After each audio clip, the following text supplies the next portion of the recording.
He left her in the rain without a word.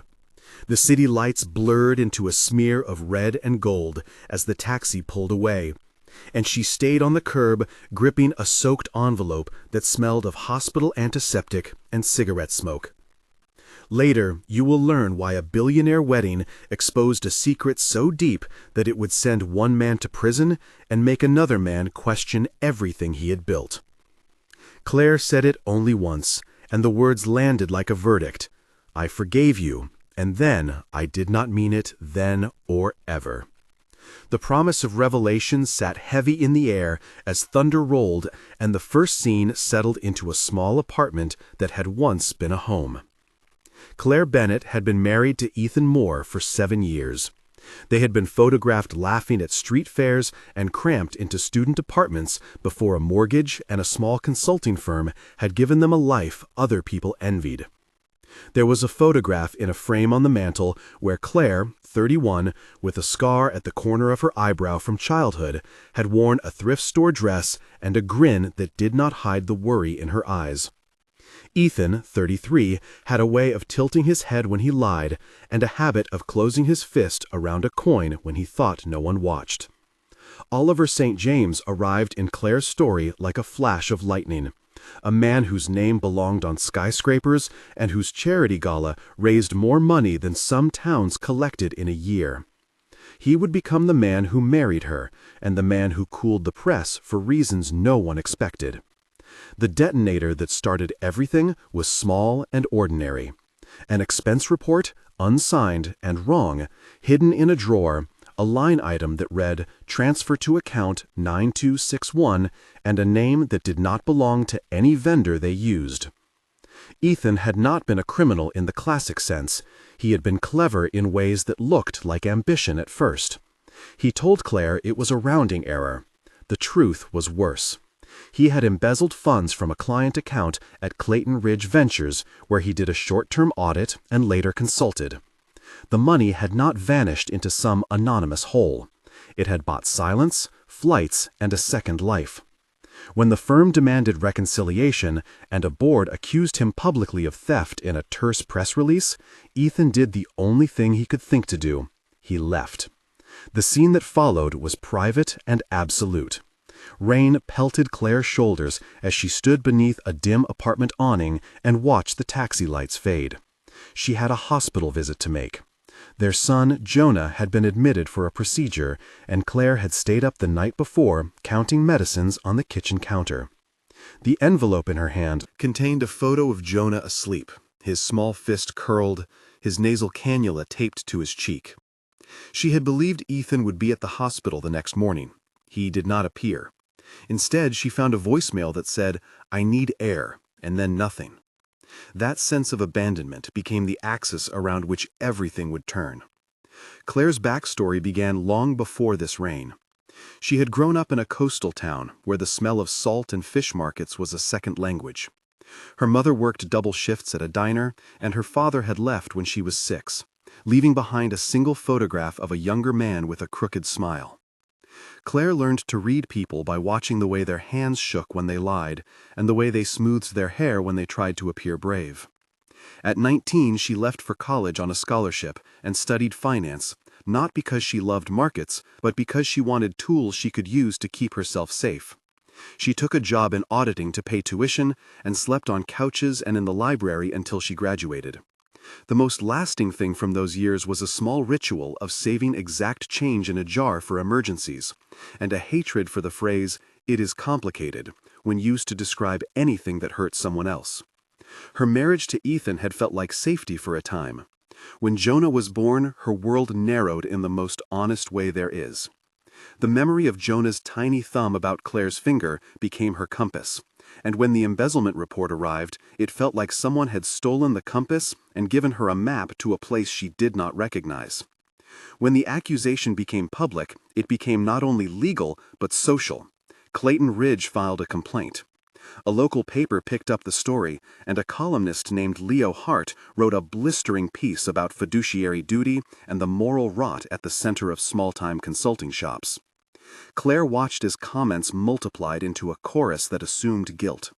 Marcus Hale, Ethan's lawyer, and a man with the same sterile smile as a bank teller, called with platitudes and cautions. Detective Alvarez arrived at their apartment with a notepad and shoes that clicked against the linoleum. Friends withdrew or offered measured support.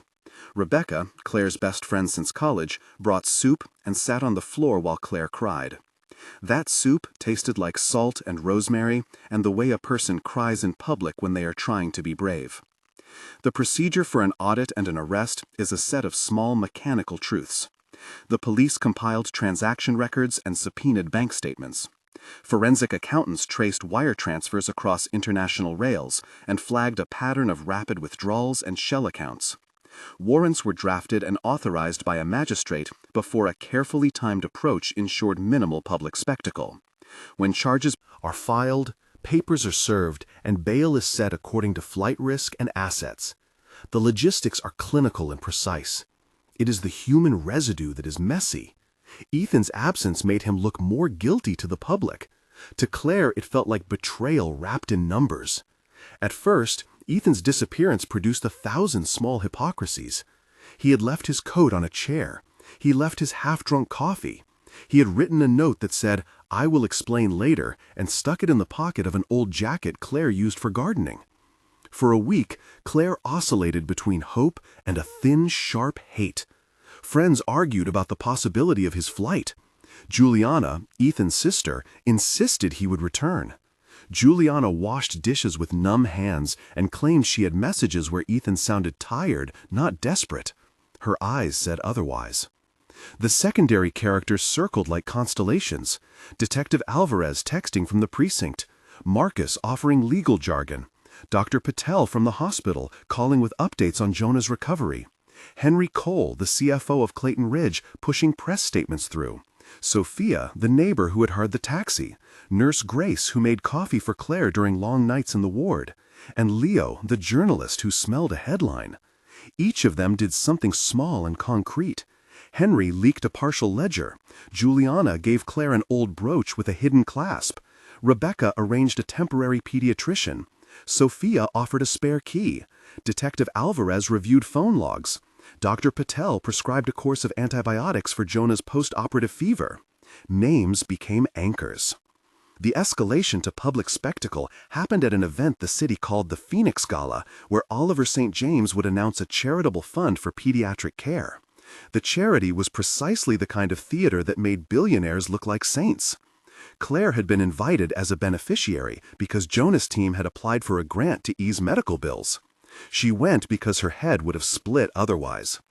The hall smelled of roses and expensive cologne. The candles looked like tiny suns, and the carpeting absorbed footsteps into a hush. Claire had not planned to meet Oliver St. James. She did not expect his assistant to approach her with a handshake and the suggestion that they speak privately. The rest of the room moved like sand, but Claire felt an electric current when she met his eyes. Oliver was three things at once. He was handsome in a way that made newspapers sigh. He was careful with words like a jeweler with a machine. He was also deeply lonely, in manners that Claire recognized from someone who had had to convince themselves of worth by building empires. He asked about Jonah and listened in a way that was almost medical. The first seed of the future wedding arrived like a rumor and then a decision. He offered to cover the hospital bills without fanfare and insisted she keep the brooch Juliana had given her. Then he made an offer she did not expect. It began as a protection, a suggestion that marriage to someone with his resources could give Jonah and her a shield against public crusade and creditor claims. She said no. He said, "Think about it." She said, "I am not a thing you can purchase." He said, "I know." He did not press. The idea persisted like a scent. At home, Claire found evidence of another life Ethan had kept. There were tickets to a city on the other side of the ocean and a debit card she did not recognize. She confronted Marcus on the phone and asked bluntly where Ethan had gone. Marcus answered with lawyerly sentences, each one a wall. That night, she found a letter in the lining of Ethan's coat. It was not a confession, it was an apology and something like a map. It said, "I am sorry for the rain, but not for the sun." It had a lint mark at the corner and the smell of aftershave. That note spurred Leo Hart's article into a full narrative. The comments accused Claire of complicity or of living a lie. The feedback felt like a chorus of hands pointing. A public accusation followed in a newsroom segment where footage of the embezzled transfers scrolled across a screen. The company release said theft denial was not an option, and yet offered no picture of Ethan. It was a perfect media hole. Claire's phone rang until it thrummed. Oliver appeared the next day at the hospital personally, and the cameras noticed. His presence changed the shape of things. Photographers took pictures of his hand on Claire's shoulder and labeled it Solace. The angle that no one prepared for was the way Oliver used his influence. He arranged a legal retainer for Claire and quietly instructed Henry Cole and 2 internal auditors to look into the ledger. He told the reporters he was a father and could not stand children to suffer. He called the story a tragedy. Hours later, an airport in another country posted a photograph of Ethan at a departure gate, boarding with a passport in a name that did not match his real surname. Ethan had reconstructed himself as someone else, and the flight manifest was the proof. The heart of the narrative swung toward false identity. Ethan had sold himself twice over, first to the illusion of success and then to a network of shell companies that masked his transfers. The auditors traced accounts to a small firm with a name that sounded like a dry law office. They found a second passport and a series of cell phone recordings. The twist was not only that he had disappeared, but that he had taken money that had been earmarked for a pediatric wing that Clayton Ridge had pledged to build as part of a community fund. His theft was both personal and public. When Oliver and Anne's team exposed the accounts, the story pivoted from a domestic tragedy to a corporate scandal. The wedding that followed was exactly the sort of public ceremony designed to close a narrative and open another. Oliver and Claire married in a conservatory of glass. The orchids smelled of lemon rind and crushed green leaves. Chairs were arranged in a pale semicircle, and a string quartet played music that sounded like sunlight. The exchange of rings felt inevitable to some and obscene to others. Ethan watched from a distance, using a borrowed identity and a ticket he had purchased with a card Claire had once believed was missing. He had come back not to reconcile, but to stop a transfer that would make him disappear even more permanently. There were 12 voice exchanges during the confrontation at the reception, a dialogue tidal and exhaustive, and each exchange struck like a bell. The conversation began quiet. Claire said, "Why are you here?" Ethan said, "You think I wanted this?" Claire said, "You left Jonah at the hospital." Ethan said, "I thought I could protect you." Claire said, "By running?" Ethan said, "By buying time." Oliver said, "You stole from people who trusted you." Ethan said, "You have no idea what trust means." Rebecca said, "Shame does not suit you." Juliana said, "He is sick, not evil." Henry said, "Our books show an intentional pattern." Marcus said, "My client will cooperate under counsel." Detective Alvarez said, "There will be questions for you at the station." Leo said, "The cameras want a statement." Nurse Grace said, "Jonah is waking up, and he asked for his father." These exchanges unfolded in a room that smelled of perfume and wet stone. If the wedding had been a theater of light, the confrontation was a small spotlight that exposed the cracks. The sensory details multiply. The glass underfoot had a faint chill that climbed into ankles. The taste of champagne sat metallic on the tongue for those who watched. The string quartet faltered as the argument grew louder, and then the string player lowered the bow. Reporters leaned forward with microphones like insect proboscises. The sound of a chair scraping back was like a sharpened blade. Within the 12 exchanges, the story pivoted again. Ethan pulled a small envelope from his jacket and tossed it on a table where photographers fought to capture it. It was the confession Claire had hoped for and feared. Not all confessions are full truths, and his letter was partial at best. He admitted to borrowing against client funds to pay off debts, not only his, but someone else's ransom. He wrote about a blackmailer named Alejandro who had forced him to divert money or someone he loved would be exposed. Alejandro's name sparked a search that revealed an underground of small-time criminals who trafficked in secrets. The moment of tension here lasted and held. Memories of a childhood threat, a decision made in panic, the smell of smoke. From a motel where Ethan had once hidden, all of them surfaced and pushed Claire into a decision. Her decision was not what most expected. She refused to kill him with the press. She refused to throw him into the spotlight for sport. Instead, she negotiated with a set of moral levers only she could see. She would accept Oliver's protection and his resources, and in return she would use them to expose Alejandro's network in a controlled investigation that Detective Alvarez and the federal prosecutors had been unwilling to touch because of jurisdictional complexity. This plan required paperwork, sworn affidavits, and careful legal choreography that I will describe in clinical terms.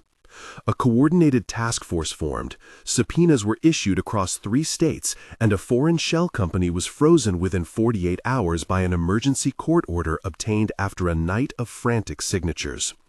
The legal mechanism was a mutual legal assistance treaty request, supported by evidence of fraud and cross-border banking anomalies. It is procedural and efficient, and in its efficiency, it is merciless. While the legal machine moved, Elliot, the man who styled Oliver's hair and kept his suits immaculate, called Claire aside and gave her a small blue pill he said was for nerves. She refused. The stone-cold adherence to procedure became human when it mixed with grief. Claire found herself in small rooms at odd hours, signing papers that allowed investigators to mirror account movements and wire intercept warrants.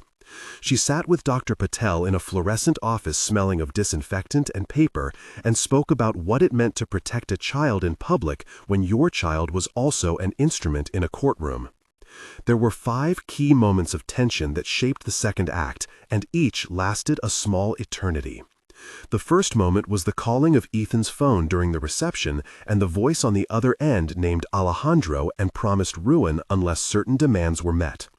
The second moment was when Detective Alvarez played audio of a whispering transaction that made the hairs on Claire's arm rise as if someone had just walked across her grave. The third moment came when Henry Cole confronted Oliver in his office and accused him of manipulating a vulnerable woman for PR gains. The fourth moment was when Juliana admitted she had known about Alejandro's threats and had lied to protect a brother she loved. The fifth moment tied them all when Jonah's fever spiked and a nurse pressed cold towels to his brow as auditors called with new findings. Each of these moments required decisions, small mechanical acts like signing a warrant and large human acts like forgiveness. The rescue sequence that followed was not a cinematic abduction with ropes and smoke. It was a strategic extraction. Alejandro's men attempted to kidnap a key witness who had agreed to testify about offshore accounts. Oliver used private resources to move the witness across state lines, and Detective Alvarez coordinated with a federal unit to intercept in a rest area at 3 in the morning. The scene was sensory in a small way. The highway smelled of diesel, and the witness's breath fogged in the air as she hugged a paper cup. Headlights formed a white tunnel. The sound of keys and recorded footsteps filled the air as men approached. There were 8 quick exchanges between officers and the witness as she clutched a folder of documents. It ended in a van pulling away and a sense of brittle relief. As the case built, so did the public appetite. Leo Hart wrote features that oscillated between pity and condemnation. The board at Clayton Ridge called for an extraordinary meeting, and Henry Cole resigned with a statement that read, "I will not preside over a company that fails to protect the community funds." Marcus Hale negotiated a plea bargain, and Ethan, cornered and with no passport left, turned himself in. The courtroom where hearings took place smelled like old wood and coffee, and the echo of shoes on tile. Evidence was presented, auditors took the stand, and Oliver's lawyers produced emails that showed he had no prior knowledge of Ethan's theft. The most damning piece was a ledger entry that matched a handwriting sample taken from Ethan's old stationery. The trial was a public show and a private massacre. The confrontation where Ethan ultimately confessed publicly was the apex. It lasted long enough to be a purge. In the courtroom, he read a statement that had no exoneration. He listed names of those he had paid and the reasons.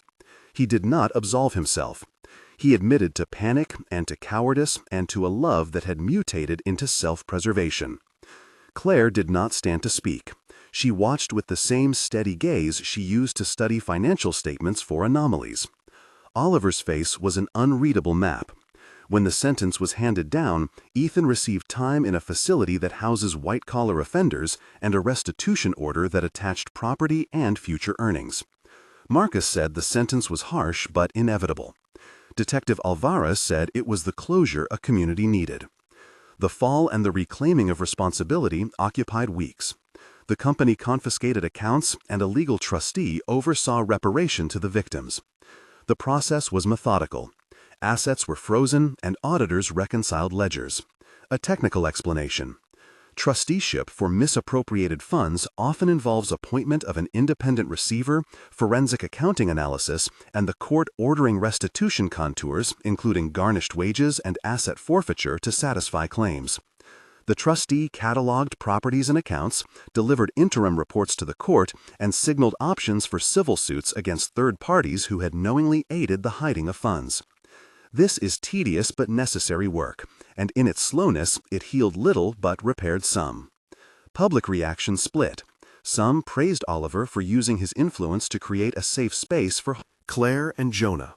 Others accused him of opportunism. Claire herself moved through seasons in small increments. She signed a declaration to become a plaintiff in a civil suit to recover funds for the pediatric fund that had been diverted. She agreed to interviews to raise awareness about financial abuse and to protect families from the kind of fraud that had taken her life apart.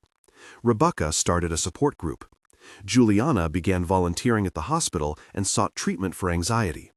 Detective Alvarez received commendations but also sleepless nights. Henry Cole returned to the market with a small boutique firm.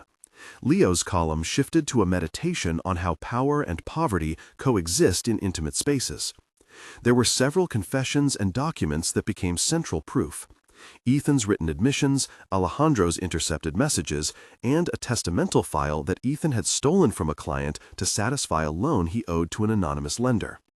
There was also a letter Claire found later hidden in the lining of an old purse that contained a sentence Ethan had never said in public. "I am not the person I said I was, but I loved you the best I knew how." That letter cut differently because it was both apology and excuse. At roughly 1/3 through what the public would call the saga, but what Claire called the calculus of survival, the video would usually include a pause to invite the viewer in to respond. The pause recognizes that there is no small way to be human in such stories. If you were watching and felt your chest tighten, know that is not accidental. Think about the choices Claire faced when a husband vanished and a billionaire offered protection. What would you have done at that crossroads? Start your comment with "I would have" and explain why. Share what you think about the role of wealth in shaping outcomes and whether you believe Oliver's motives were purely charitable or something more complicated. Your responses shape the conversation and help others who may be in similar situations find perspective. Now, let's keep going to find out how the truth unfolded. The final confrontation was procedural and messy and required a stack of evidence the size of a small book. There were 12 exchanges in the culminating reveal between lawyers, accountants, and journalists, and the crowd reaction was a chorus that included names and faces we had met throughout the story.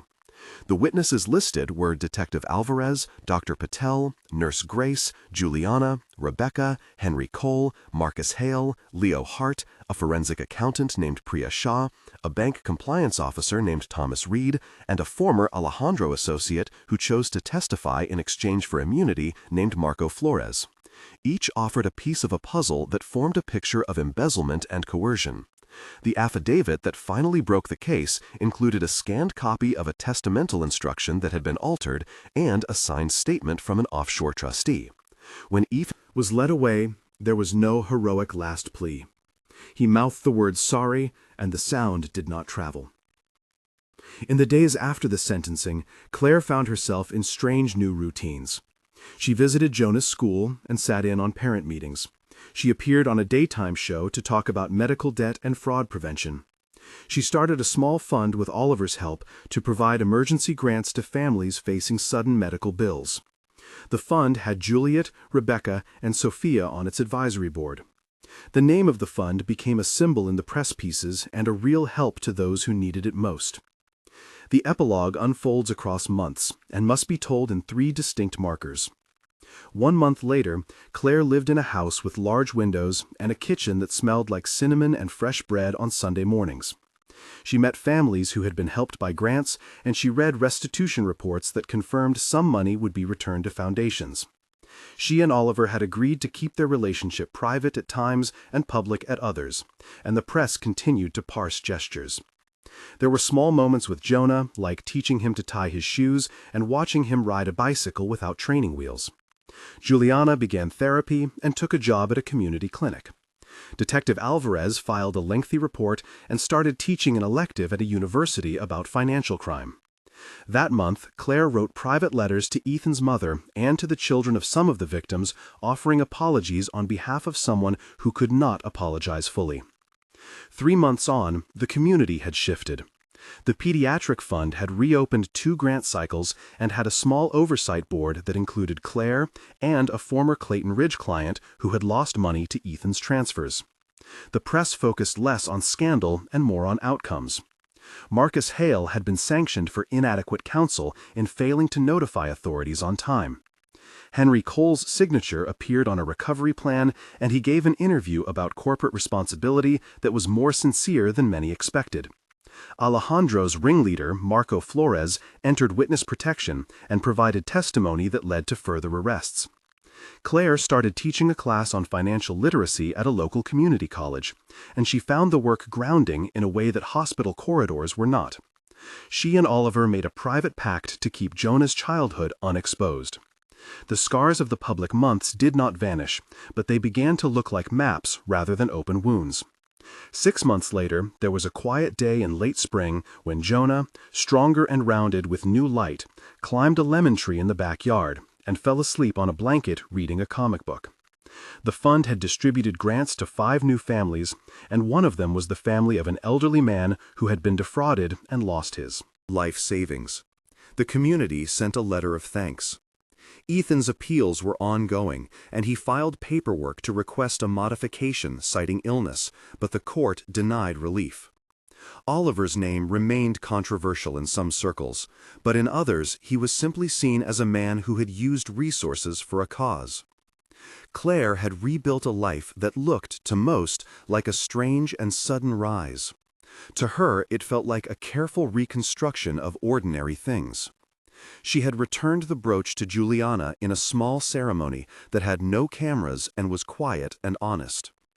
Rebecca and Sophia organized a fundraiser concert with local musicians, and the hospital pediatric wing was named with a plaque that listed donors and a line that read, "In memory of small hands that taught us how to hold."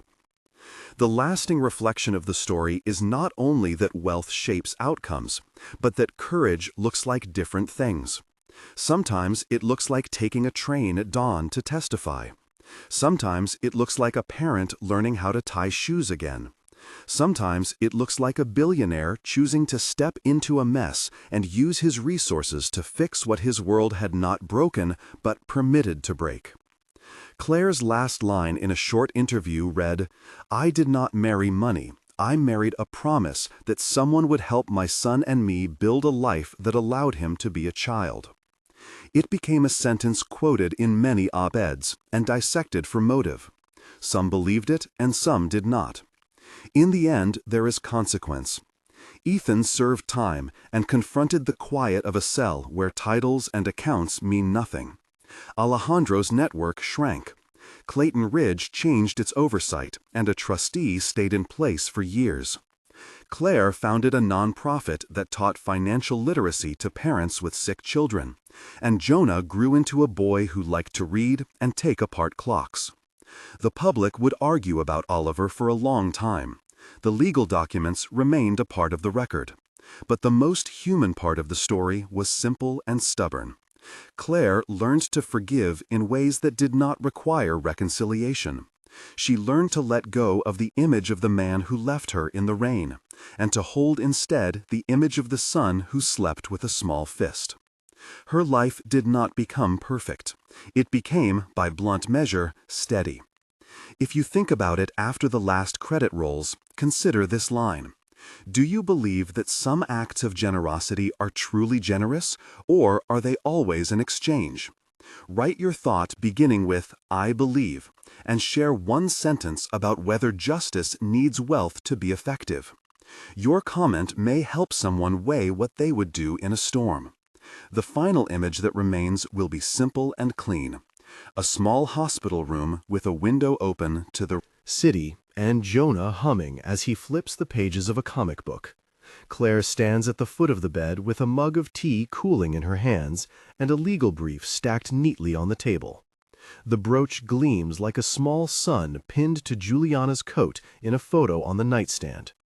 The sound of traffic hums far below, and the world goes on. The story ended with a restitution check that could not restore the past, but could buy new medicine, and with a promise that those who had been silent would be heard. It closed on a sentence Claire whispered to herself as she watched her son sleep.